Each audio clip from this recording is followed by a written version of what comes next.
Hi, I'm Daniel Gold, and welcome to the Gold Standard Leadership Lab. By day, I'm a partner at a leading advisory firm where I draw upon my background as an attorney to help my clients succeed. This podcast, though, is my personal project, completely separate and apart from my day job, but reflects the same passion that I exhibit everywhere for teaching, mentoring, and helping others succeed through simple, impactful lessons. It is my hope that you'll walk away with practical takeaways to help you on your leadership journey. Thanks for being a part of this community and for joining me in the Leadership Lab. Let's get started. I want to start with a question that I think most leaders answer too quickly. Are you serving your organization, or are you serving your position within it? I want you to take a second with that one, because those two things can look identical from the outside for a very long time. And then what happens is one day something happens. A decision gets made, a client gets claimed, a task gets declined, and the answer becomes very, very clear very fast. And so today's episode is about humility. And I want to be careful here because it's not humility as a soft skill, not humility as something you put in your leadership philosophy statement and then forget about it on a Tuesday afternoon when someone steps on your territory. I want to talk today about humility as an operating model, as the thing that when it actually runs through an organization makes the silos fall down on their own. And to do this, I have two very different stories for you. And they come from different places in a leader's life, but they land in exactly the same spot.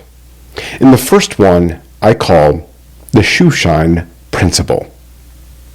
So a few years ago, I visited a close friend of mine, same industry, very sharp guy. He and his business partner had moved into a new 2-story office building, and they were showing me around. And as we walked toward his office, something stopped me. Right there, in plain view, was a full-sized commercial shoe shine chair. No joke, a full-sized shoe shine chair. The kind that you'd see at an airport or an upscale hotel. You had the pedestal, you had the elevated seat, you had the footrests, and alongside it was shoe polish, rags, brushes, the whole setup was there. So I looked at my friend and I asked him what I think anyone would ask, which was, why? And he said, very plainly and without missing a beat, because Daniel, it is a reminder. So of what, I asked? The shoe shine place you used to go to? And he smiled and he said no. It's a reminder that none of us in this company is above the others. For this company to be what it can be, we all have to lend a hand in helping one another. Every single one of us. So I was tracking, but actually not fully. So I said, okay, but how does a commercial shoe shine chair do that for you? And then he told me the story behind it. Not long before, they had brought on a new sales professional. And one afternoon, my friend asked him to run over to the office supply store and pick up a few things. The new hire pushed back, and he said the errand was actually beneath him because his job was driving sales, not running errands. And so my friend looked at him for a moment, and then he looked down at the man's shoes, scuffed and unpolished. And he said, if your job is sales, how are you doing it walking around in shoes like that? So my friend reached into his desk drawer, pulled out shoe polish, and told the man to sit down. You see, the co-founder and the co-owner of the company, my friend, got down and shined the new hire's shoes. And when he was done, he looked up at him and he said very plainly, no one in this company is above a task that serves the good of this company as a whole. And that includes me shining your shoes. Now please go to the office supply store. His business partner then went out and bought that commercial chair. And they put it where everyone could see it every single day. And I love this for so many reasons.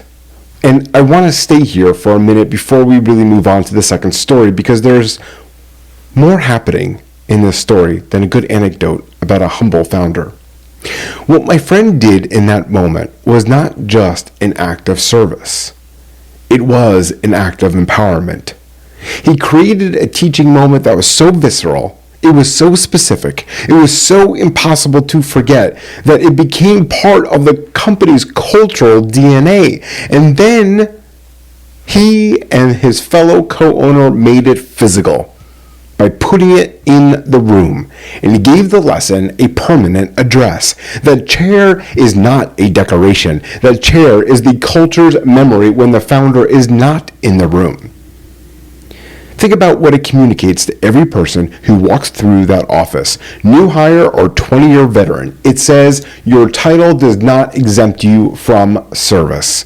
Your function does not exempt you from service. Your seniority does not exempt you from service. We are all here to serve, full stop. Now this is where this gets organizational. And this is the part I want you to sit with. If you lead a team, if you lead a practice, if you lead a department, or even an entire firm.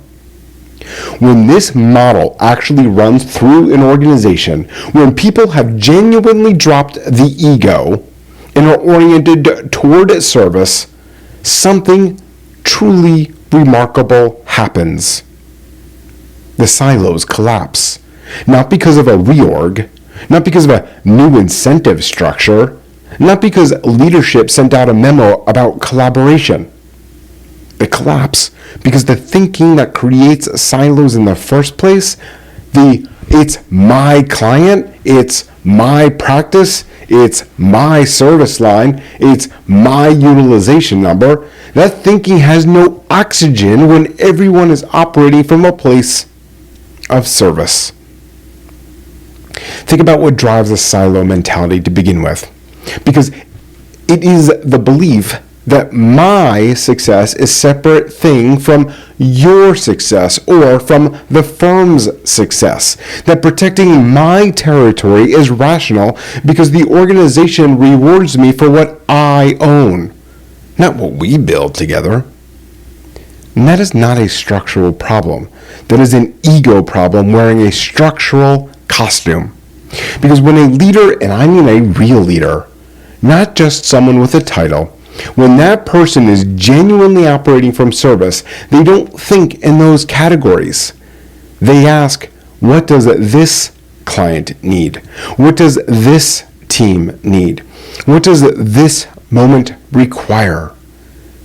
And they do that thing regardless of whose name is on the account. Your performance goals, your utilization, your origination, those don't disappear in a service model. They get better. Why? Because the investments the organization makes in marketing, sales, operations, and talent development are all driven by the same purpose. When everyone is rowing from service rather than from ego, the metrics follow. The alignment is not a strategy you implement. It is a byproduct of the posture, and it does require a true leader. And it does require, in the case of my friend, someone to kneel down first. It requires someone to pull out the shoe polish. Now, the second story was sent to me by a listener of the Gold Standard Leadership Lab and also a former colleague and friend of mine. And the story has stayed with me. The story is about a principal of a school in Atlanta. 33 years in education, 15 of those years were spent as the principal of his school. And he served the children, the families, and the community. And at 58, he retired. And he thought the free time would be good. But for him, well, it wasn't. He missed it. He missed giving. He missed contributing to something that mattered. And so he went back. Now, you might think that he went back as a superintendent, an administrator, some title that honored his long tenure. But no, he did not.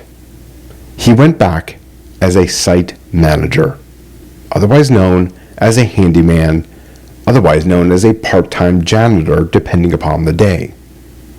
He physically, literally mops the bathroom floors. He cleans the gutters. He inspects the fire extinguishers. And in his own words, he still feels like he's contributing meaningfully to a place that he really cares about and loves.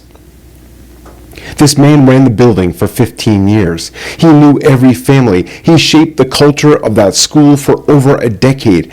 And he came back to clean the bathrooms and the gutters. That is not servant leadership as a practice. That is servant leadership as a true identity. The role changed completely, but the orientation never did. And here is the distinction I want you to hold between these two stories, because I think it tells us something important about humility and where it lives in life. Now, my friend deployed humility as a leader with full authority and full intention. He knew what he was doing. He chose the act. He institutionalized it. That is humility as a leadership instrument.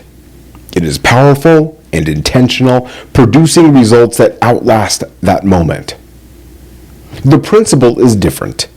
He has nothing left to prove. He has no authority. He has no audience, no lesson to teach any longer. He came back because the place mattered to him, and he still had something to give. And he was completely at peace with being the least important person in the building. That is humility that has run all the way through. It is not being deployed. It is just what he is. And so here's the thing that I keep coming back to with both stories. One should not have to wait until retirement to arrive at that conclusion. The story about the principal is a beautiful story. And somewhere inside, it is a quiet question for every leader listening right now. What would it take for you to operate from that place today? Not at the end of your career. Not after the title has expired and there is nothing left to protect. I mean, right now.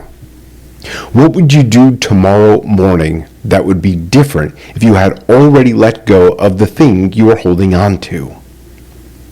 Do you know what the answer may even be? So I want to bring this back to something practical, because this show is not just about some inspiration, although I am flattered when people tell me that it is. It's really about the application. Humility as an operating model means this: every action and every inaction is an act of service or a literal failure of it. Those are the only two categories. It's really very binary. When you claim a client as yours, it's my client, rather than the firm's client, that's a failure of service. When you decline to do a task because you think it's beneath your title, I promise you that is a failure of service. And when you withhold information from a colleague about a client because sharing it does not serve your number, I promise you that is a failure of service. And when you kneel down with shoe polish in your hand to make a point that matters, that, my friends, that is service. When you mop a floor in a building you used to run because you still care about the children and the families, that is service. The measure of your commitment to service is not what you say about it. It is what you are willing to lay down to protect it. The sales rep laid down his pride. My friend laid down the distance that comes with being the founder. The principal laid down the title, the status, and the entire architecture of his professional identity. The principal story is one I keep returning to as I work on my own leadership book, because what he did at a retirement is really the completion of the golden leadership cycle that I talk about here in the GSL. He reinvented, he held, and he empowered the next version of himself to keep giving without needing anything at all in return. That is what the cycle looks like when it runs all the way through a life. But more on that in my book. Because remember, leadership, it isn't about perfection. It is about progress.